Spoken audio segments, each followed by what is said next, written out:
गरुडगमन तव चरणकमलमिह मनसि लसतु मम नित्यम्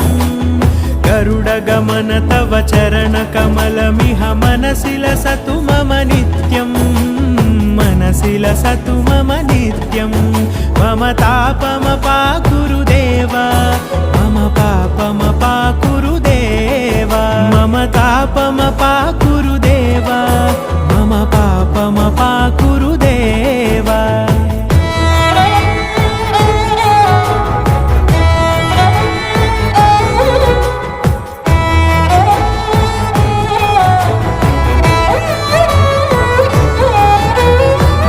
जनयन विधि नमुचिहरण मुख विबुध विनुत पद पद्मा जल जनयन विधि नमुचिहरण मुख विबुध विनुत पद पद्मा विबुध विनुत पद पद्मा।